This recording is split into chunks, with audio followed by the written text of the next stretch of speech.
Hello, I am Jyotika. Welcome to excellingpsychology.com. Right at the beginning, I want you to know that these videos on the Canley et al. Study are not meant for those students who are looking for quick lessons or revision lessons or just notes to prepare for the exam. These lessons are going to be very detailed. I'm going to discuss a lot about how you should be preparing for your exams. And I'm just going to be using this study as an example of how you should be preparing for your exams. So if you're looking for quick fix type of lessons, please skip these videos. Okay, a few years back, I had posted a lesson on my blog. It was a written lesson, just illustrating how students can prepare for the exams. And this was the very study that I had used as an example, but I had not covered it exhaustively. So a lot of students mailed me and requested me on the blog as well that I should cover this entire lesson.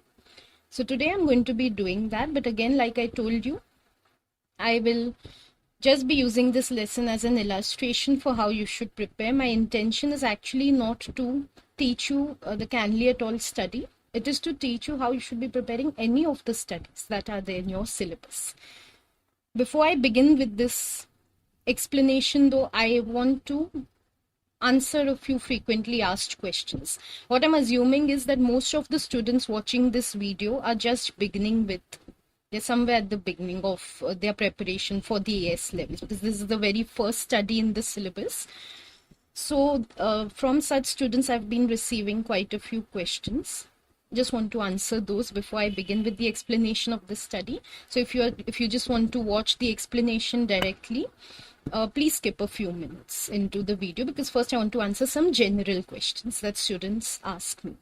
So one of the questions that students ask me is, should they begin learning the studies directly, the 12 key studies which are there in the syllabus, or should they begin by learning the research methods first? Because some students assume that research methods are the focus of paper 2.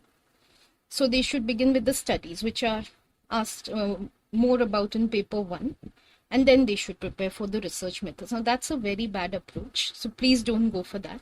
Even if you look at your course companions, you will see that first research methods are covered in details, and only then the studies are touched upon. So it is very important for you to know your research methods thoroughly, what those research methods are, what all the elements of those research methods are, and how those elements are evaluated. You need to be clear with all of that, because only then can you understand any study that you start preparing for, and only then can you evaluate it and prepare it for the exam.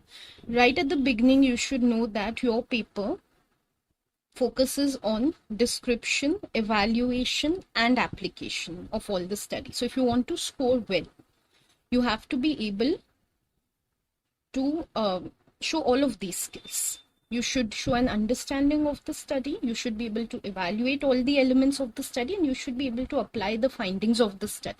So all of this has to be done by you. So definitely first you should be acquainted with the research methods, because without that you're not going to be able to do any of these. Okay, so first prepare your research methods well, without context of the studies in general, what those research methods are. You should know that very well, and only then you begin. Okay, and the first study you will come across is Canley et al. And also before beginning, not only the research methods, understand your approaches also very well. Like Canley et al. Is coming from the biological approach. So understand all the 4 approaches before beginning with the studies. Okay, another question that I'm asked by beginning students is which companion they should refer to, which course companion. There are 2 of them. I don't want to name those companions. One of those companions is very widely recommended. Whichever students I have been tutoring, all of their schools have recommended this one particular companion. And there's another one, a very reputed one, by a professor who's written a companion earlier as well, for the older syllabus as well. Now, which one, students ask me which one should they refer to. For the AS levels, I'm not talking about the A2 or the A levels right now. For the AS levels, please refer to the original papers and do not refer to the companions. That is my suggestion. If you ask me, please refer to the original papers. Well, because what I've found is that the companion which is recommended in most of these schools, it has a very arbitrary coverage of the studies. Some studies are covered in great detail. Some are covered very briefly. So I have not understood why some studies are given so much weightage as compared to others, because when we look at the papers, all studies are given an equal weightage. So that companion is not doing justice to all the studies according to me. Also, there are mistakes in that companion. Also, when I'm teaching from that companion, I have found that some very important details are missing. Like, I'll give you one example. There's a study by Schachter and Singer in this approach itself. It's the third study. In that, there are some very important results. There are tables in the original paper. There are tables of results because there are a lot of results in that study. There's a lot of measurement in that study. And year after year, questions are asked from that table, that results table. That is totally omitted in this companion. So if you're just going to resort to the companion and you're going to prepare solely from the companion, you'll be very disappointed, because when it comes to answering the papers, that is when you will realize that it was just not there in your companion. What has been asked in the paper was just not covered. So right at the beginning, take the good approach and learn from the original papers. I know it is difficult for students to read original papers. You do not have that much of an understanding of how research is done, and particularly when it comes to statistics, those figures and numbers which are there in the paper, those are very difficult to understand for students. Nevertheless, how much you can understand that much, because yes, your syllabus does not ask you to understand those statistics in details. Okay, so the descriptive part which is there in any research paper, you are capable of understanding, so do put in full effort to understand that. As for the other companion which is there, it is much better than the one which is being recommended, but again, it is not sufficient. And especially when it comes to evaluating and applying studies, both the companions just touch upon some aspects, and that is understood, because they are not supposed to spoon feed. They are not supposed to give you the answers for every evaluation, for every application. That is your job. They're just supposed to give you an idea of how those things should be done. So if you're assuming that the companion is like a textbook and you just have to study from that and you will score well, this assumption is the reason why many students are not doing well. Some students, when they call me, they tell me that, oh, they're only, I don't know, they've counted the pages. I have not counted. So for AS level, there are so many pages, and for A levels, there are so many pages to be studied. Now, that's a very sad mistake. The syllabus is much beyond what is given in the companions. It's about developing skills. That is also the reason why in these videos, I'm trying to teach you how to evaluate studies, how to apply findings, how to address those issues and debates, because you need those skills. Lots of students, coming to another question that is asked to me by students very frequently, please provide notes. We are willing to purchase notes from you. Please provide notes for all the studies. What has happened is I have covered 2 or 3 studies, even I don't remember, in my videos and in my blogs on my website. So students have felt that those have been very helpful to them. So they have asked me to provide notes for all the studies. I will not do that, because that is just not the approach you should be taking, and I do not encourage that. The reason why I put up those studies so extensively and so much in detail is I wanted to give you an example of how you should be preparing for your paper. The idea was not that you should take up whatever I've written, rote learn it, and take it as a preparation for the examination. See, one thing is, when you have 12 studies, if you really think that you can memorize all the elements of all the studies, I'm amazed by your assumption, because I don't see how it's humanly possible to rote learn so much. And that also when psychology is not the only subject you're preparing for in your papers, right? So the approach is very bad. In that sense, it's not practical. You're not going to be able to rote learn so much and present in the papers. No. Secondly, it will not help you to answer paper 2. At the most, you'll be able to answer paper 1. Okay, paper 2, when it comes to designing your studies, when it comes to evaluating studies you have designed, you're not going to be able to do that.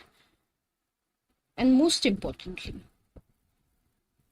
whatever you're studying in school, even if you're not interested in pursuing psychology as a major subject ahead, I know most of you want to pursue business studies ahead, whatever it is.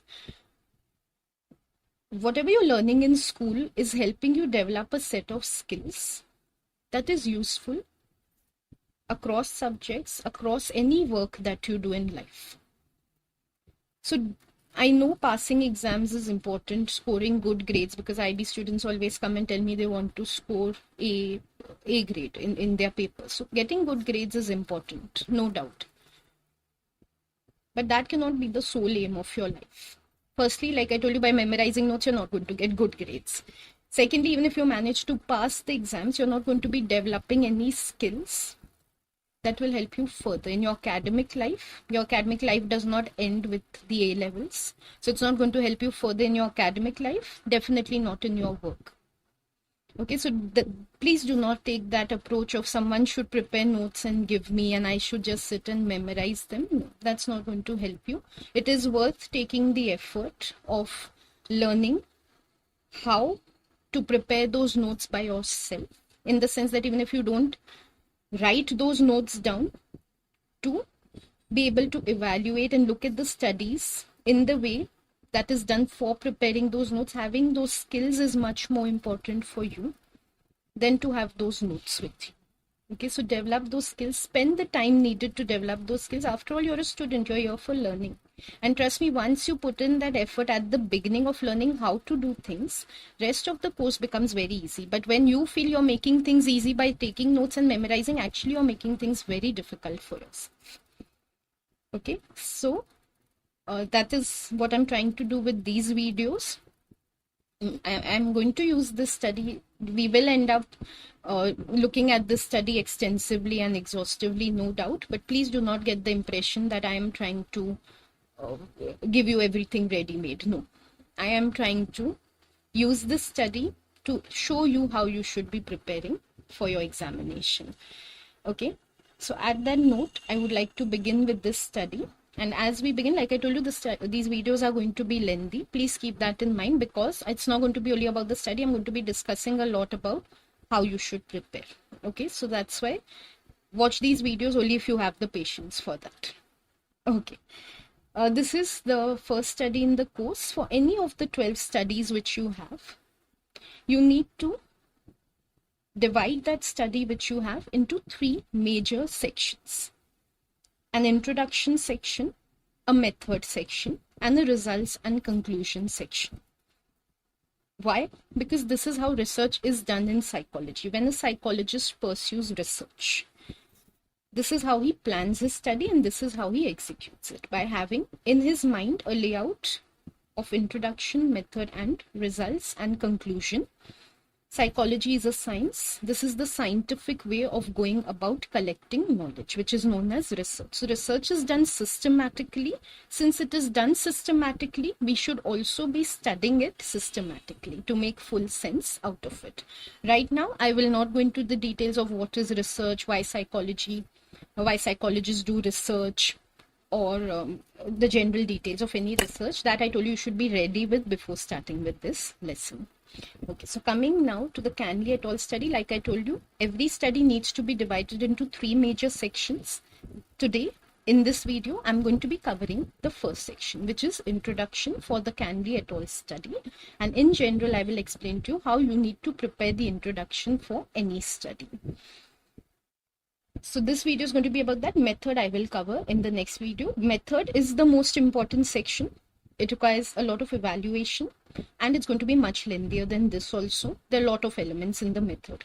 Also, right at the beginning, I wanted to know, some students feel that in paper 1, they don't have to do any evaluation at all.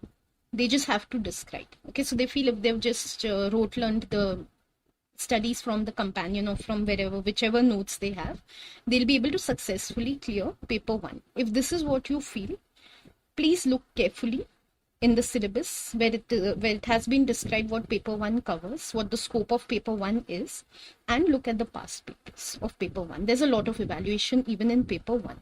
So if you just learn the study descriptively, you're not going to go through paper 1 successfully. For both papers 1 and 2, you need to evaluate all elements, which we will start from the next video. In the introduction, there is nothing to evaluate but a lot to understand. You need a lot of clarity of understanding when it comes to introduction. Okay, so today I'm beginning with that. In the introduction section, the first major section that you're going to prepare for any study, you have 3 further subsections that you need to prepare. 1 is the psychology being investigated in that study. 2 is the background to the study. 3 is the aims of that study. Why these subsections? Why am I saying that these are the 3 subsections you should prepare? Please look at the syllabus. Syllabus is not meant to dump in one corner of your table. It is meant to be used as a guide to preparing for your studies. So please open the syllabus, and there you will find an exact layout is given for how you should prepare for your studies. I'm following that very layout, and that very layout is coming from how psychologists design their research. So it's very, very logical and systematic. That is why we are following this approach. Now, somehow, I don't know from where students get this idea that this section is not important at all. Who asks about psychology being investigated? Who asks about the background of the study? I'm very surprised when students tell me things like this. It shows that they have not looked at the syllabus at all. They have not looked at the past papers at all. Students really leave those past papers for the last minute. After we do everything, we'll cover the past papers. Then when they open the past papers, they realize, oh, we don't understand. We're not able to answer any of the questions in this paper. Please don't do that. Start looking at the past papers right from the beginning if you want to prepare successfully. There are direct questions on the psychology being investigated every year. Clearly, you will find them for 5 marks. A direct question like, explain the psychology being investigated by the Canley et al. Study. So assuming that it is not going to be asked is very surprising, because directly this question is asked in paper 1 year after year. Aims are asked directly. As for the background section, many times it's not asked directly, but your understanding of the background is asked indirectly in the application paper 2. Also, background helps you transition from the psychology being investigated to the aims of the study. So if logically you want to understand the study, you cannot skip the background of the study. So all these elements, all these subsections within the main section of introduction are extremely important. Do not draw wrong assumptions. Then when it comes to answering the paper, you become very disappointed because of these assumptions. Okay, study very sincerely. So coming to the introduction, first, for any study, we have to look at what is the psychology being investigated in that study. What do we mean by this? Lots of students, when I ask them, even when they come to me directly at the A2 or the A levels, after completing the AS level, they are not able to answer the foundational question of what psychology is. When I ask them to define psychology, they don't know. So note right at the beginning, you should know what psychology is. Psychology is the scientific investigation of the human mind and behavior. Okay, I will not go in the details of this definition. It's beyond the scope of my present lesson, but that is what psychology is. Now, if I ask you what is the psychology being investigated in a study, obviously I mean what aspect of the human mind or behavior is being investigated in the study. Okay, so what you need to ask yourself to prepare this section well is what aspect of human mind or behavior has been investigated in this study. From whatever you have learned about the definition of psychology, because what they'll do in your school hopefully is they will start from explaining to you what psychology is, give you a general class on what psychology is, and then they teach you research methods and come to the Canley et al. And all the other studies. Now, so when you've learned what psychology is, you should know this definition before you've entered this lesson. Okay, also, you should know what are the broad domains or broad topics that psychology looks into. So within the human mind and behavior, which are the areas of interest of psychology? Of course, everything is, but you should know the names of those areas. Okay, so you should know that psychology is interested in mental processes such as attention, reasoning, logical problem solving, decision making, learning, all of these things. Okay, so you should have an idea of this. So first, once you know what psychology is, you will be able to identify which domain or which broad area within psychology a particular study is investigating or looking into. And then once you read that research paper more thoroughly, once you take an overview, you'll know the broad area, or just by looking at the name given in the syllabus. Like here it's given brain scans and emotions. Okay, so just by looking at this name, or just by taking an overview of the paper, you'll know the broad area of the mind into which the study is looking. But then once you read the introduction part in the paper, which is going to be there right at the beginning of any research paper, you will know further in finer detail which specific aspect within this larger domain the study is looking into.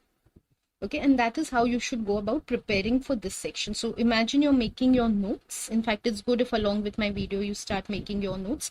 You don't need to copy what is on the screen, make your own notes.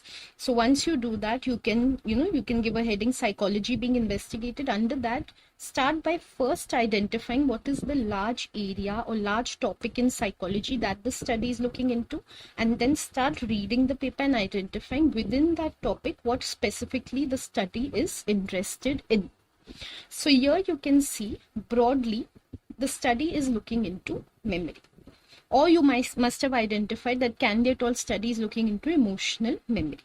But before we come down to emotional memory, which we see from the topic only emotions, so emotional memory, before we come down to that, we should have an idea, and even when we are writing an answer, we should present an idea of what memory is in general. Right? First we define the larger area and then we become specific about it. Then it makes a lot of sense. It becomes easier to read. It becomes easier for you to explain and for the person reading to understand what you're talking about. Okay, so first thing in psychology being investigated, we need to explain what Candy et al. Study is broadly looking into. So it is looking into memory. Now for all these terms that are there, it's very good to learn some definitions. So whatever key concepts or terms that you're coming across, that you're mentioning in your answers, it's very good to have proper definitions given by some good psychologists, learning them and presenting. Nevertheless, even if you find it very difficult to remember the definitions for so many key concepts by rote, in that case, you can, in your own words, very clearly and precisely present what that concept is. So in psychology being investigated, when you start off your answer and say you're writing Candy et al. Studied memory, you don't need to give a thesis on what memory is. You need to explain in one line what memory is. Okay, so your definition can be as simple as memory is the recollection of facts and events that a person has witnessed or experienced in the past or has learned in the past, something like that. If you can learn a proper definition given by a psychologist, that will be excellent. So you can give that definition as well. Okay, the idea is to convey to the examiner that you understand what memory is. The examiner, of course, understands what memory is. He wants to check your understanding. So write in a way that it is clear to the examiner that you know exactly what you're talking about. Okay, so coming to memory, Candy et al. Studied memory, which is simply a recollection of facts and events that a person has learned or experienced or witnessed in the past. So Candy et al. Were interested in looking at this area of psychology. But then specifically within this area, what were they interested in looking at? Because memory is a very broad area. There are lots of types of memory, lots of, classifications of memory, lot of models of memory have been presented. So what exactly were Candy et al. Interested in looking at? So you can see they were interested in looking at a type of memory known as declarative memory. First, I'll explain to you for your understanding what declarative memory is, because of course when you're learning a lesson, you need to understand some things. Then only you can prepare and succinctly put it in your notes. We have two types of memory or recollections. One is declarative and one is non-declarative. Declarative memory is that which you consciously experience. Non-declarative memory is that which you subconsciously experience. So non-declarative memory, let's talk about that first. Non-declarative memory, or what we call procedural memory, is memory for skills, for how to do things. It's a memory for how. So if you want to ride a bike, you want to drive a car, you want to cook, when you're doing all these things, you feel like as if automatically you are doing these things. Okay, you just enter the kitchen and you start pulling out the ingredients you need to make your recipe, right? Or if you have to drive a car, you just get into the car and then you know how to deal with the steering wheel, the brake, the accelerator. You don't really think about these things, or you don't consciously process these things when you're doing them. Subconsciously, they keep occurring in your mind without your realization, and you keep on carrying out the process. That is non-declarative memory. But there's also a memory known as declarative memory, which Candy et al. Were interested in. Now, declarative memory is memories is memory which you consciously experience. It is memory for facts and events. So to make it very easy to understand, it's just your memory for facts and events which you have learned about or experienced or witnessed in the past. And yes, it is the same as the broader definition of memory we looked at, because yes, procedural memory is also memory for facts of how to drive a car or how to ride a bicycle. But the difference being that it is subconsciously registered in you. When you make use of that memory, you do not consciously experience it. Declarative memory also has the same definition, but you consciously experience it when you put it to practice. So now coming to declarative memory, like I told you, it's for facts and events, easy to understand, which when you're using, you are able to re-experience or speak about or express. It is that type of memory. So for one example, if you have learned a lot of facts about history and then I quiz you, I ask you some questions about what you've learned. When you're answering my questions, of course, you're reprocessing whatever you have learned. So it is coming back to you in the present. You're considering it, you're processing it, and then you're giving me an answer. Okay, so this is that type of memory which you can declare. The name itself is declarative. You can declare, you can consciously experience and express to someone else. Another example is for something that, some event that you have witnessed in your life or you have experienced. So if I ask you what happened on your birthday last year or this year, you'll be able to tell me, you'll be able to narrate what happened right from 12 o'clock at night through the whole night and day following that. So these are examples of declarative memory. Candy et al. Were interested in such declarative memory. So broadly, they were interested in memory. Within that, they were interested in declarative memory. And within that, they were interested in emotional memory. What is emotional memory? We have declarative memory, like I told you, for facts. Typically, the memory we have for facts does not have emotions associated with it. We have memories for events. All events that we remember, we do not associate emotions with them. But there are some events that we remember which have emotional value. We have associated emotions with those events. Those were the type of memories exactly in which Candy et al. Were interested. Like, let's take example of a few events which are non-emotional. If you've practiced some routine just this morning or yesterday, so your hygiene routine or your beauty routine, whatever you have just followed, if I ask you about it, you will be able to tell me. So you have a memory for it. So if I ask you when you've taken bath today, when you ate your breakfast, what did you eat for your breakfast, you will be able to tell me all of this.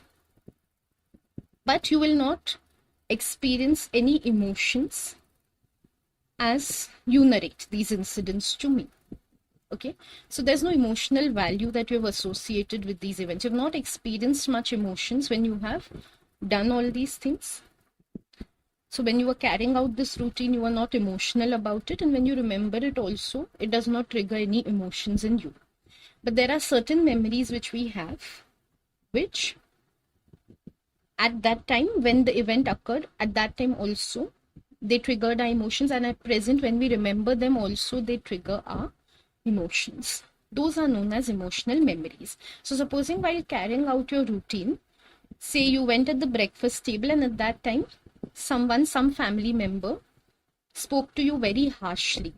And so you felt very hurt at that time. Hurt is an emotion. Okay, so you were feeling very hurt and upset when that happened. That is an emotional memory. Okay, because it has, simply because that event had triggered off some emotions in you. And today also, when you remember it, if I ask you about it, you will feel emotional when you tell me about what happened. Your tone will change when you narrate that incident. Your expressions will change when you tell me about it. So clearly, we will see emotions associated with that event. Candy et al. Were interested in these type of emotional memories. If we talk from an answer writing point of view, in your answer, it's best if you describe what memory is in a line, what declarative memory is in a line, and then come down to what emotional memory is.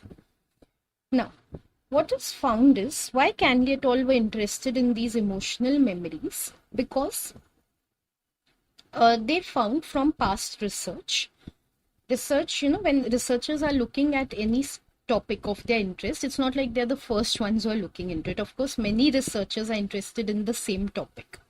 So when Canley et al. Became interested in this topic, already a lot of research work had been done on emotional memories. So they reviewed that. That's also a part of the, like I told you, there's a systematic way of carrying out research. So first a researcher comes upon an idea that he's interested in.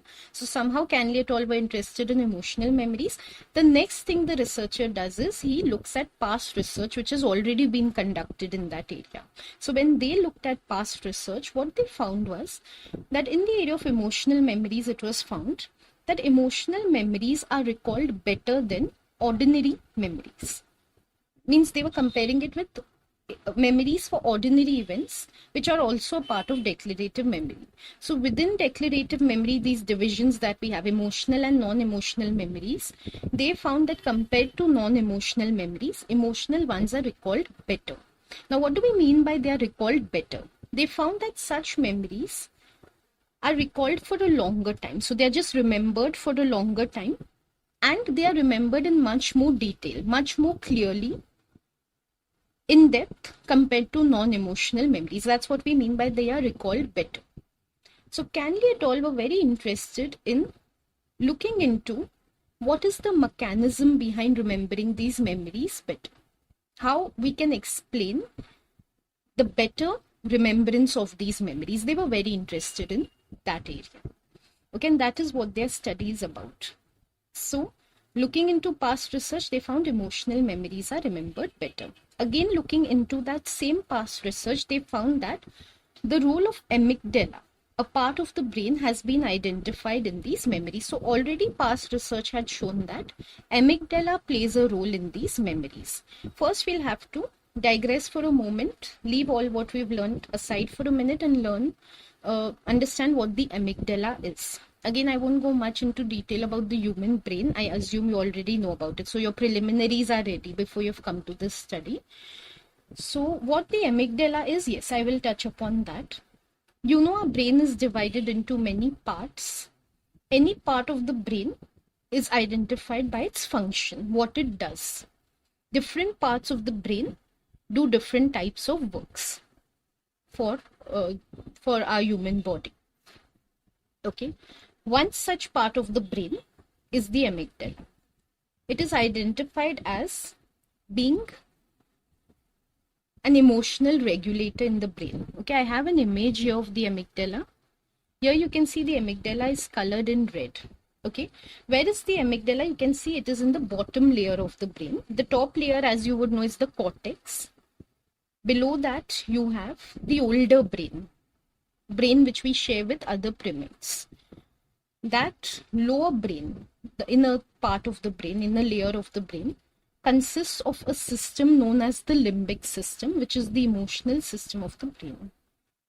I know it feels very abstract. What do we mean by upper layer, lower layer? So to make it more concrete, there are neurons in your brain. As you would know, there are cells in your brain.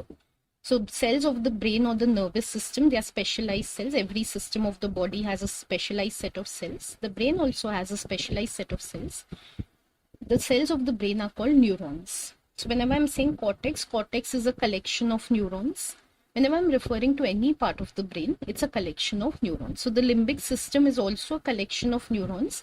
Why it is identified separately in the brain? Because it is that part of the brain which is responsible for processing and regulating and expressing emotions. So that is what plays a role, this entire limbic system. It's a system, so of course it is made of many subparts. One subpart is the amygdala. Amygdala, you might have heard its name in fear responses. Otherwise, you'll come across it again in this year and next year. So within that part of the brain, limbic system, which is responsible for emotional processing, there's a small part which is responsible chiefly for fear processing. So for one particular type of emotion, fear, which is the amygdala, and otherwise also it plays a role in emotional memories. See, when it comes to emotions, the brain has to perform a lot of functions. It has to understand emotions coming from outside. It has to process those emotions, make sense of them. It has to help us to express emotions. So there are a lot of things the brain does with our emotions. One thing which it does with the emotions is create memories for them, for the events which are associated with those emotions. That part is largely carried out, that function is largely carried out by the part which is known as amygdala. So amygdala is that part of the brain which looks after our emotional memories, and it is especially involved in the emotion of fear. I'll also explain once what emotions are, because I'm not sure if all of you are understanding. An emotion is a psychophysiological response that we give to some stimulus, either that is coming from inside or from outside. Sometimes when you're just sitting, you remember something and you feel very emotional about it. So say you remember a time when your friends gave you a big surprise, and it was a really big surprise, and they told you how much they appreciate you and love you, and it was totally unexpected for you. So when you remember that, you feel very, very happy, you feel very touched.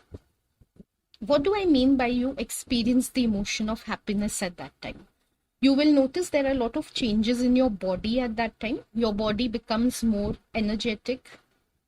Maybe you feel like jumping up. If you're really, really happy about it, you feel like jumping up, or you just feel a little restless.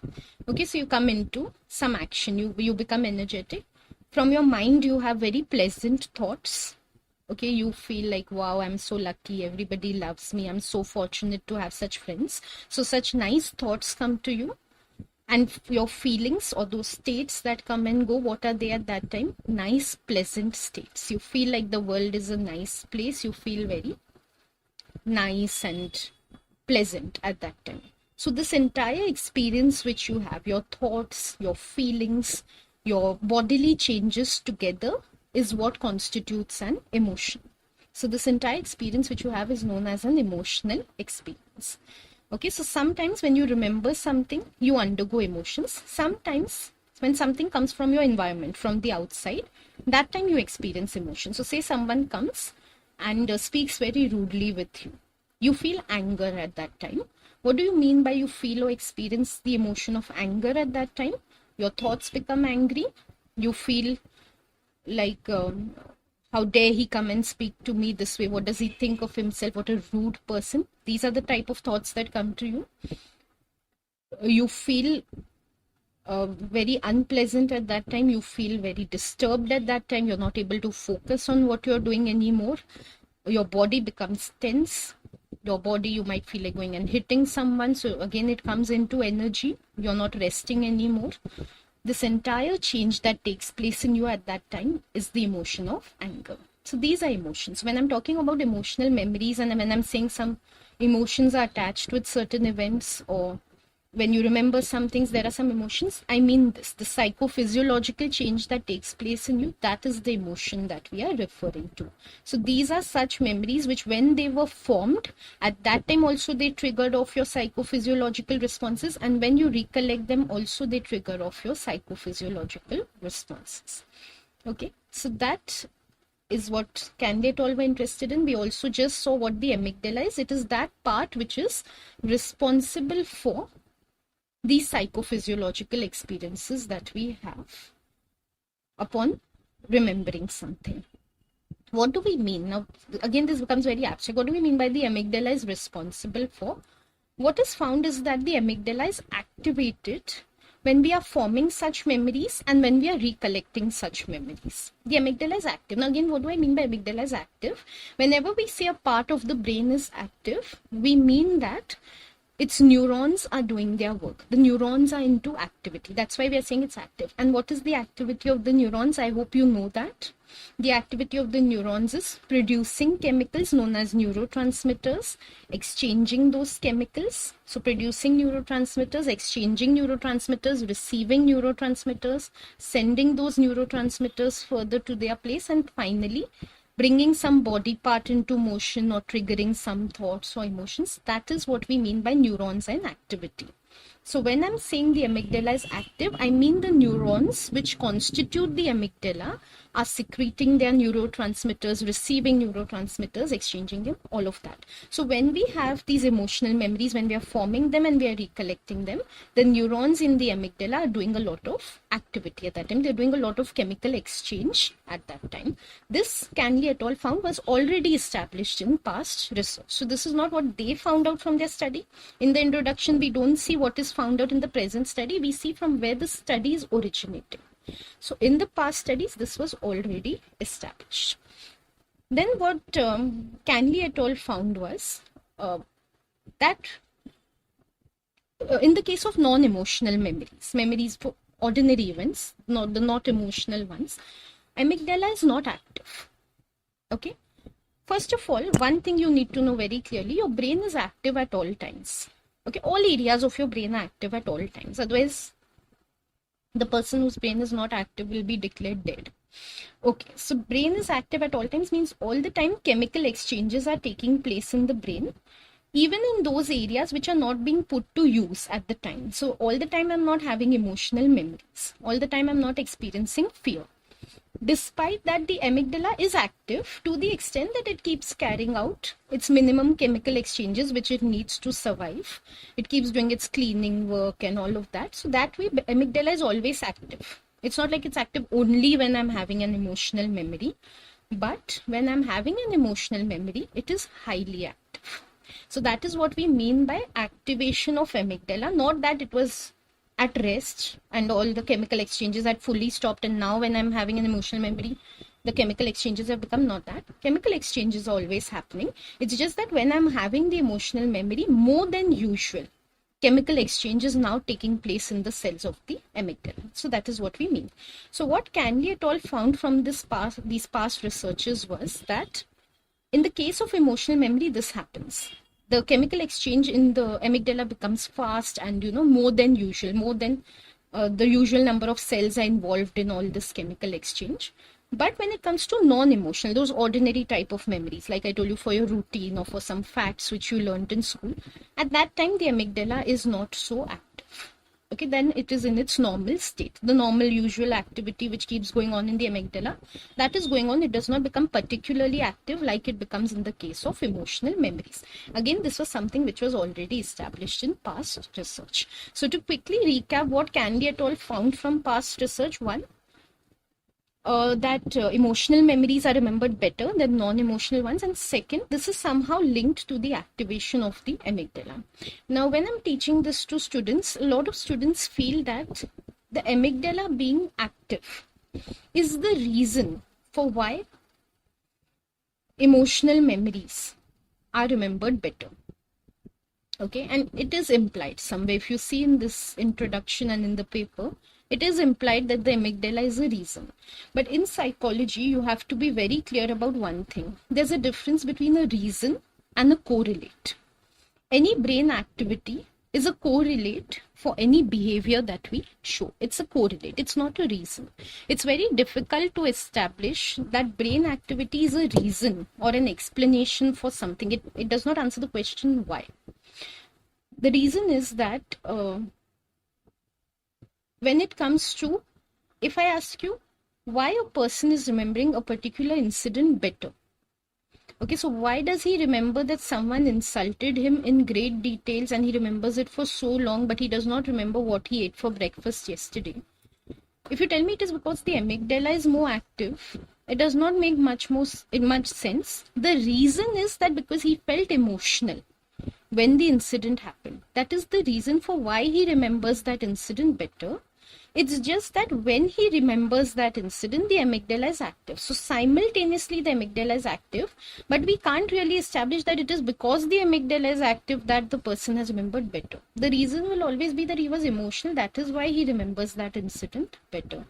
So what we mean by brain activity is just to correlate, is that when we are doing certain things, yes, certain areas of the brain are found to be active at the same time. So there's a correlation, there's a relationship between these two things, but we can't take that brain activity to be a cause for why that thing is done better. That is very difficult to establish, because what happens is first a person feels emotional, then we find that at the same time he's forming a good memory for it and the amygdala is active. Okay, but first that event has to happen. He has to feel emotional first and then the amygdala gets triggered. So for anything to be established as a reason or a cause, it has to precede the effect, which is not the case in brain activity. Brain activity and the effect takes place at the same time. So it's just a correlate. Okay, I just want you to be conceptually clear on whatever you're learning. That is very important, that you should understand things. Okay, not just mindlessly learn them. Okay, so what the researchers had found was definitely there's a correlation between activity in the amygdala and the forming and recollection of memory for emotional events. So all of this they found in past research. Now, this actually covers the psychology being investigated in the study. But because in the name itself, in the syllabus, we see brain scans and emotions, we should explain something about brain scans as well. So this is what the researchers were interested in. Brain scan was the technique they used to look into what they were interested in. But nevertheless, we'll explain that also in the psychology being investigated, because like I told you, in your syllabus, they want you to understand and be able to explain what brain scans are.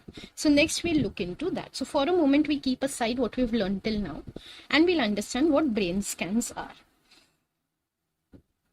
Again, I won't explain to you what the biological approach is. That is beyond the scope of this video.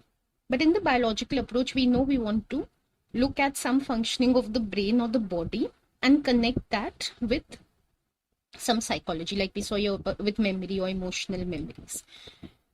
To look into the brain, we cannot open up someone's brain and directly peep into it, right? So what we have to do is somehow look into the brain, through the person's outer layers, which are there, the skin and the skull and everything. For that, we have what are known as brain scans. Okay, all of us are familiar with, nowadays we know about CT scan and MRI and all that. Even if we don't, at least we know about X-rays. So what do X-rays help us to do? They help us to look through the skin and everything, all the organs, directly into the bones of a person. Similarly, we have scans which help us to go through all the layers that the brain is covered by and look into the brain. So those are brain scans. Obviously, technology is required for brain scanning. Okay, and there are many types of, many varieties of technology available to look into the brain. Like you must have heard names of, like I told you, CT scan, PET, EEG, MRI. These are many different techniques or technologies which are available to look into the brain. Now, how does a researcher decide which of these technologies to use for his research purpose? Like Canley et al. Were clearly interested in emotional memories and they wanted to look into the amygdala as a correlate of these memories. But now how to look into the amygdala? Which technique to use? Which out of these? MRI, CT, which one should they use? How do they decide?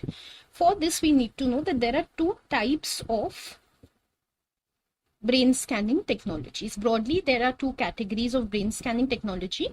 Depending on the purpose of our research, we choose from between these.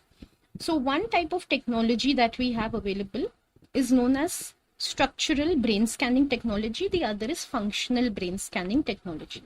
Structural brain scanning technology helps us to look at the structure of the brain, what the brain is made of, the constituents, the parts of the brain. So it will help you to look into where the neurons are situated in the brain, in which areas there are more neurons, in which there are less, how the layers are formed in the brain, what is the color of the brain. All of that you'll be able to look at with a structural scan. But a structural scan will just give you a static image of the brain, not of its activity, not of the chemical exchanges, just what is where, what something looks like, the appearance and all. It will give you information about that. Another category of scanning is the functional brain scanning, which helps you to look at the activity of neurons. Okay, so it's not a static scan. It actually helps you to look at which neurons are secreting chemicals, which are receiving, which are exchanging. It helps you to look into the activity or the functioning of the brain. So it's known as a functional brain scan. Now, if my research question is about the activation of the amygdala, of course, I have to take a functional brain scan, because just looking at the amygdala in its static state is not going to help me. I need to look at the activity of the amygdala. So in that case, as a researcher, I will opt for a functional brain scan. Now, when it comes to functional brain scanning, many options are available. Here two I have named here because Canley et al. In their study, when they looked at past researches, they found that two types of functional brain scans had been used to look into the role of amygdala in emotional memories. One was PET, one is fMRI.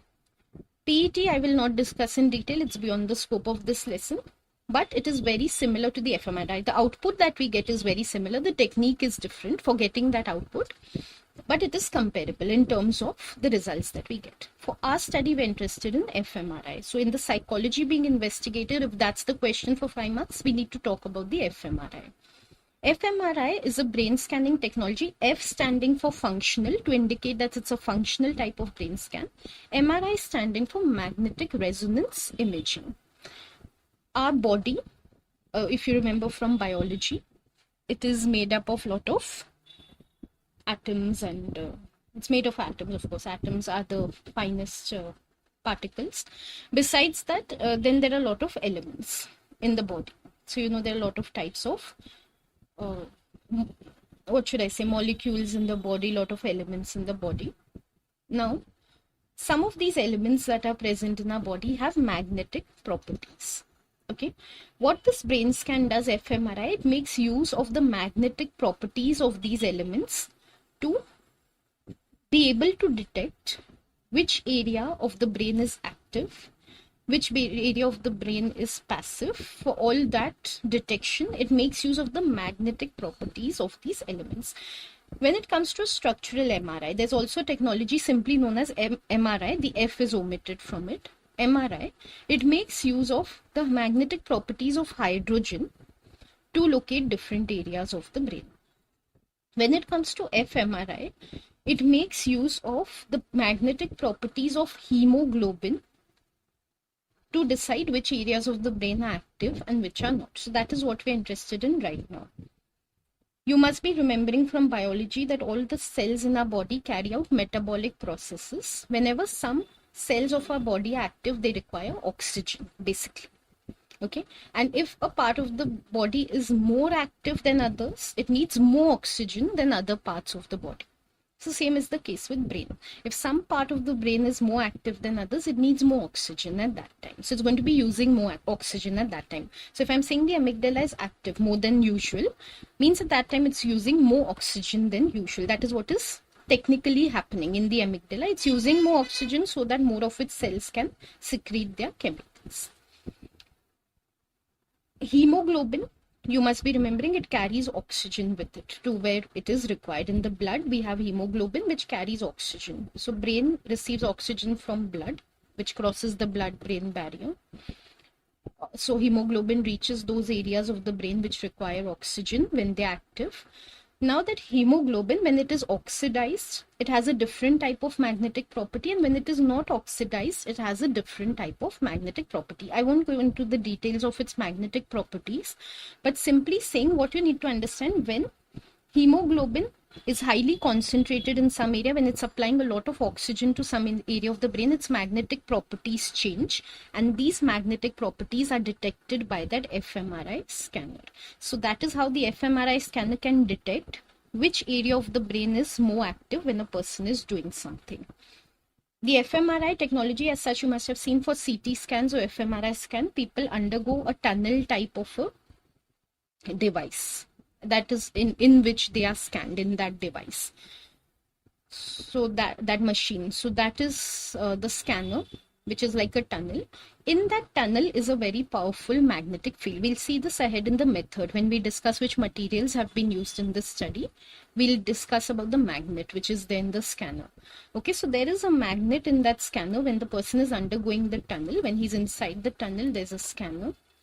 And that scanner is detecting where there's a lot of oxygen in the brain, because from where there's a lot of oxygen in the brain, we'll come to know which area is active when that person is doing a particular task. So if you were a researcher of the study, just imagine what you needed to do was that when your participant is in that tunnel, in that scanner, you somehow make him have some emotional memories, allow that magnetic field in the tunnel to detect which area of his brain is using more oxygen when he's having these emotional memories, so that you come to know which area of his brain is active. And this is exactly what Canley et al. did. in their study. As we'll see further in their method exactly what they did, but this is the logic behind the whole method that they've used. So this is what you come to know very importantly in the introduction section. From the psychology being investigated, you understand the logic behind whatever they did, why they used the fMRI, what exactly they were interested in, how they would come to know that the amygdala is active when people are having emotional memories. All of that, this is the reason behind it. Okay, so here we just explain a little about fMRI because that is the technology used in this study. So finally coming down to here, like I've put in italics, what was the psychology being investigated? If we have to state very precisely, if they just ask us a 1 or 2 marks answer in the paper, which they do sometimes, there's just a 2 marks answer for psychology being investigated.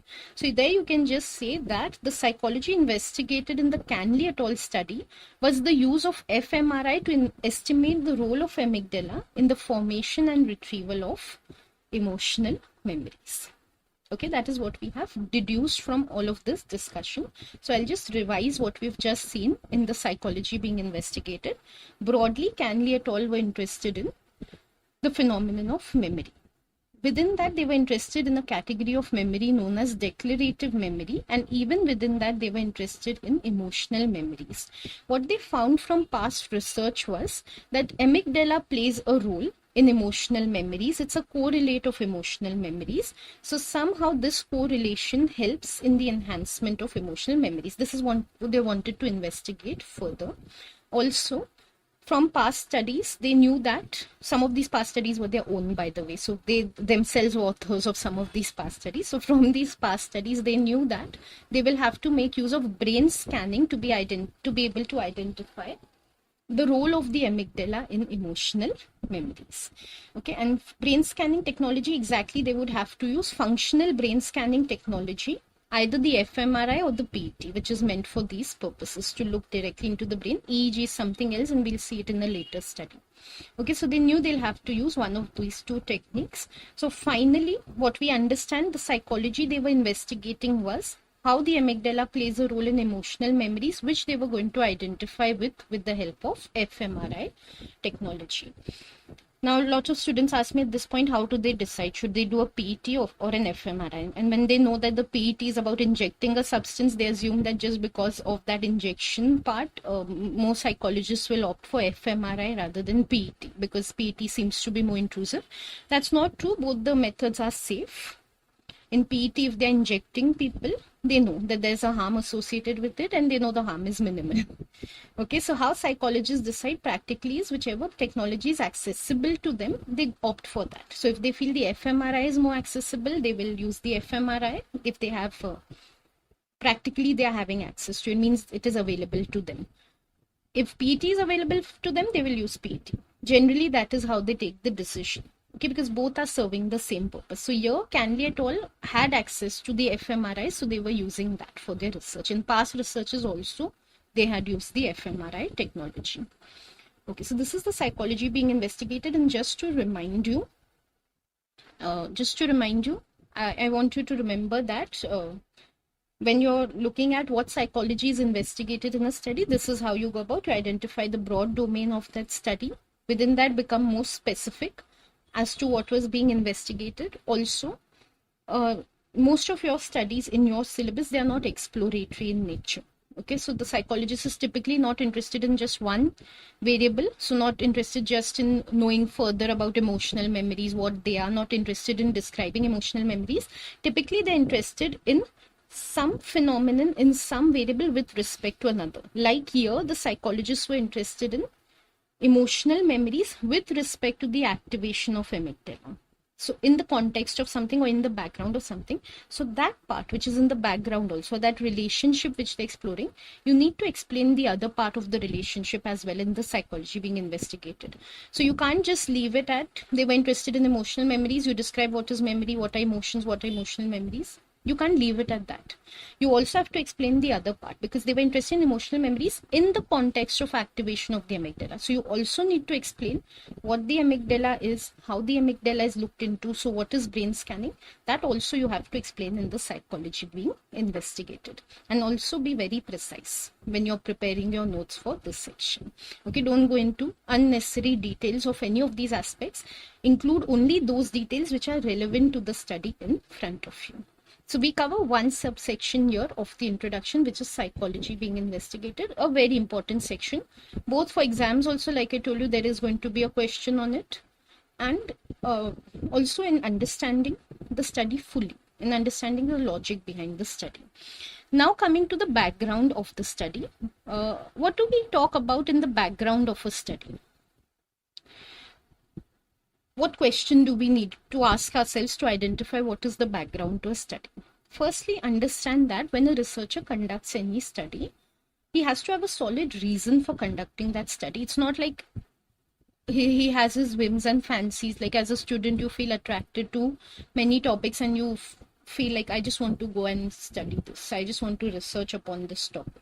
So you see around you, people are behaving very rude and you just want to go and conduct a study on why people are behaving rude. You can do that. But you can do it because you're a student. As a freelance researcher, you can go and do whatever you want. But when psychologists conduct research, when psychological researchers take up research, they need to have solid reasons for conducting their research. Otherwise, their research proposals will get rejected. Okay, research is an expensive endeavor, not only in terms of money, in terms of the effort that goes into it, in terms of the time that goes into it. Research studies take place for years. Even if they're conducted in one session, like an experiment, the planning takes on a lot of time, if not years, then months or weeks.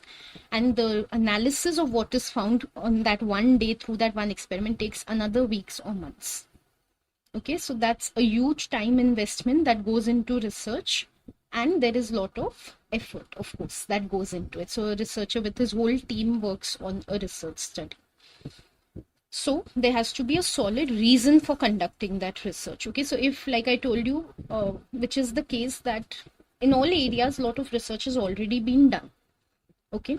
So though it's very desirable to replicate studies and all, typically researchers don't carry out research just to keep on verifying what has been found in the past or to keep on replicating. They want to extend psychology's findings further. Also, you must have learned that psychology is a young science. So we need to add to the body of knowledge that psychology is having.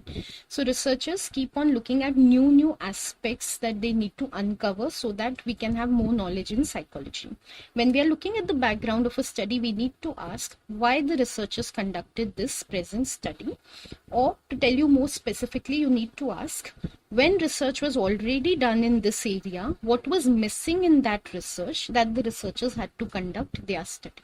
Okay, always researchers identify some gap that is then past research, something that's missing in past research, which they feel deserves attention, which they feel deserves more research, and then that is the area in which they conduct research. So in this section, that is what we talk about. What was missing in past research that the researchers had to take on their study. And this will help us to transition and identify the aims of the study. So first, let's understand the background. As we saw, Canley et al. Saw that already there were researchers in the area. So already PET, MRI scans, all that had revealed that the amygdala definitely plays a role in emotional memories. But what they found was that these studies, the way they were conducted, that is the methodology of these studies, was limited. There was something more that could be done in this area. Some such methodology could be used that an even clearer picture of the role of the amygdala could be brought about, which was not done so far. That was what they were interested in. So the first point here you can see in the background being studied.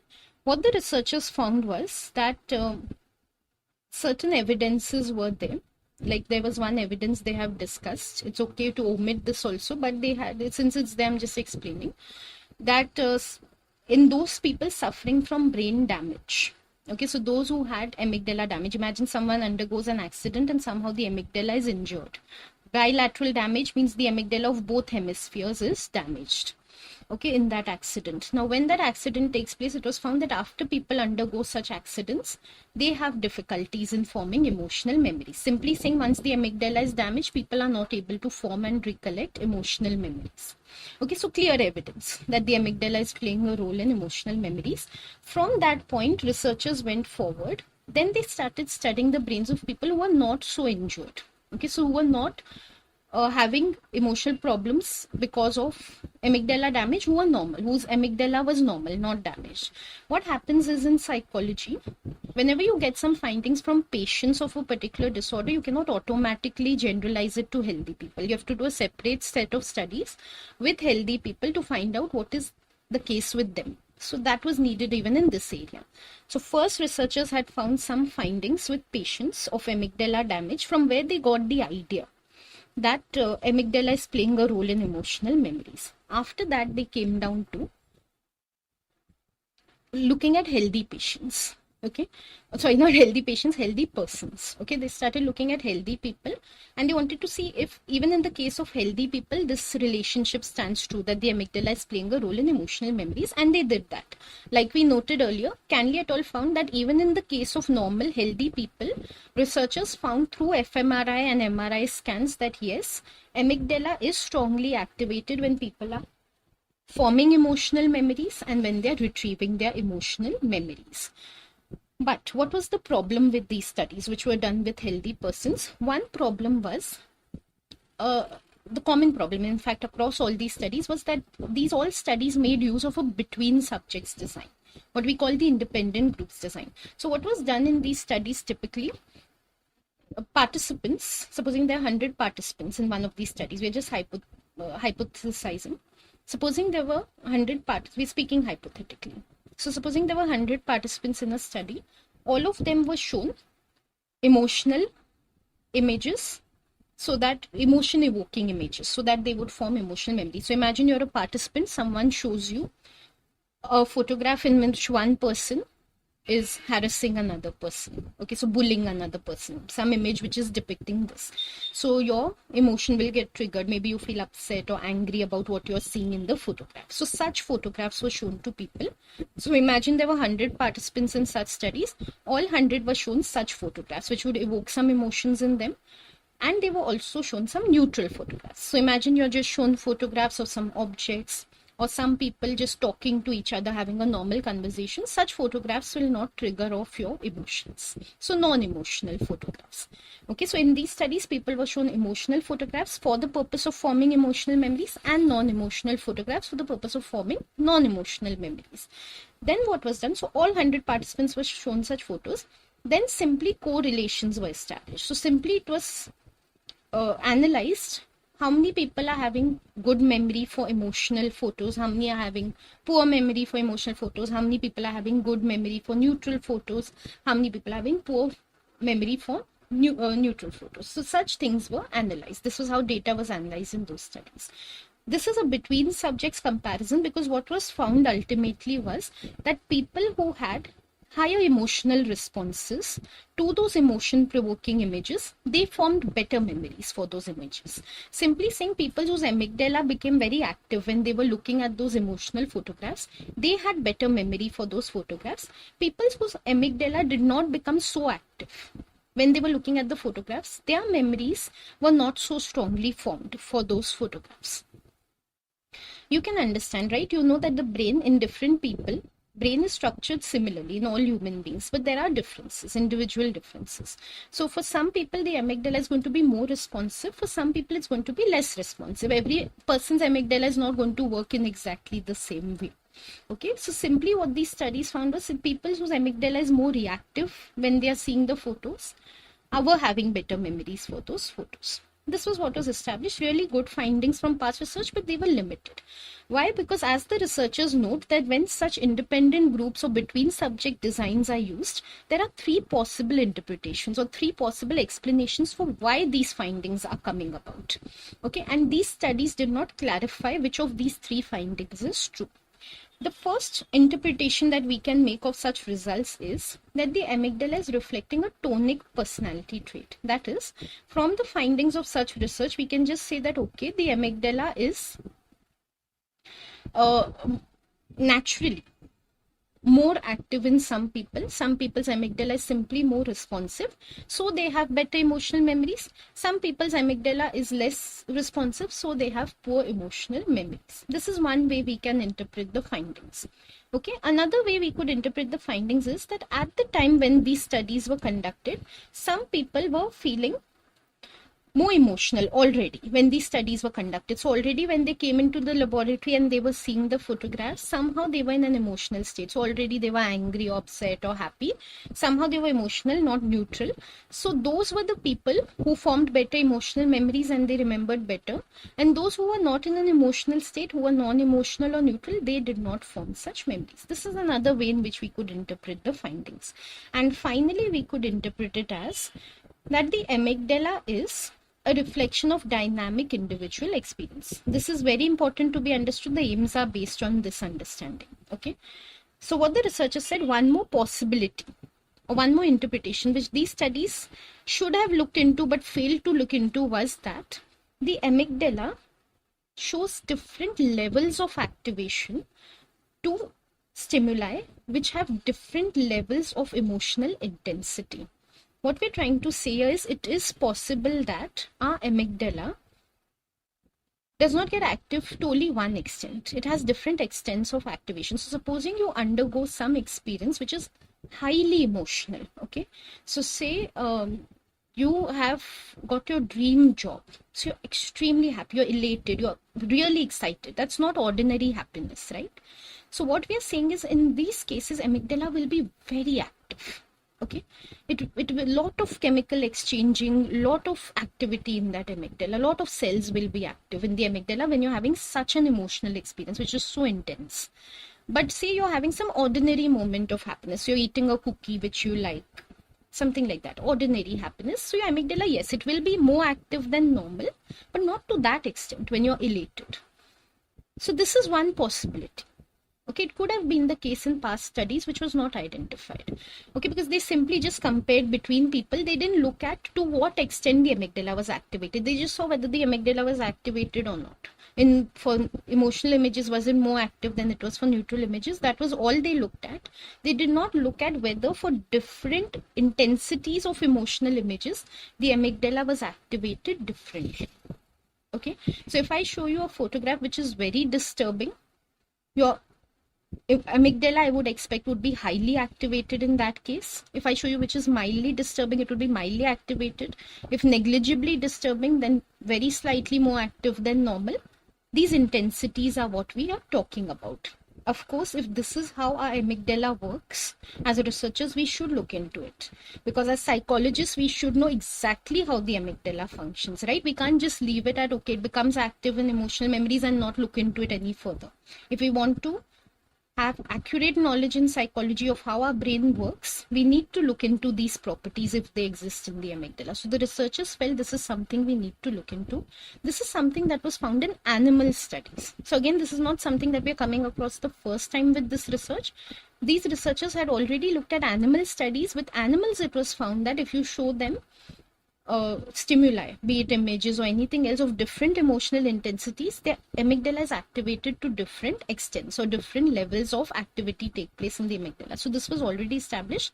Of course, once something is found in animal studies, researchers will try to see whether that holds true for human beings also or not. So that is what Canley et al. Wanted to do here also. They felt that once they saw these animal studies, they felt this must be the case in humans also. But when they looked at past research, they found that this was not identified yet.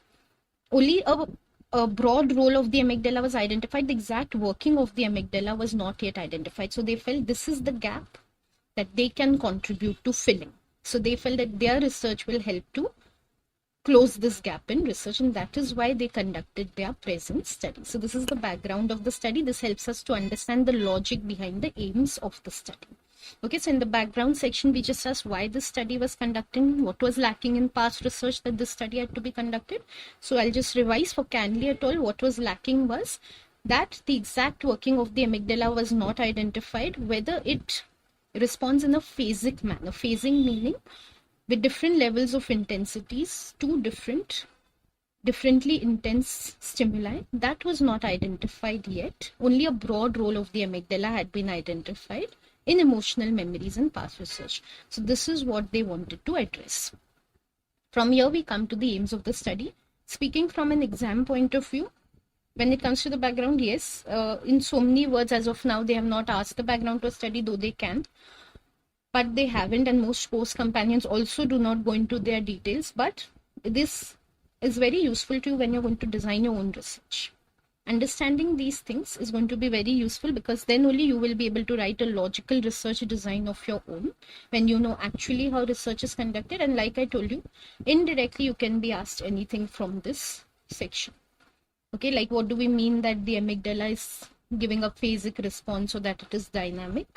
Could be asked for 1 or 2 marks. Now we have the aims of the study. Aims of the study are typically asked for 2 marks. Most of the studies in your course, you will find they have multiple aims. So most of them are having 2 or more aims. In the paper, typically you ask for 1. Nevertheless, they can ask you for 2, also for 4 marks. Like in this study, there are 2 aims. Both could be asked. Or they ask you for any one. On your part, as a student, you need to learn all the aims, and you need to learn them very clearly. Students write the aims very poorly somehow, though it is a very frequently asked question. I don't know how they don't understand how they should be writing the aim. Okay, aim is always expressed in terms of a statement, first of all, not as a research question. That's a mistake students make. So if you write Canley et al. Wanted to find out how the amygdala works, question mark. This is not how you state the aim. Okay, first of all, aim has to be very specific. They wanted to find how the amygdala works means what? For what? Emotional memories.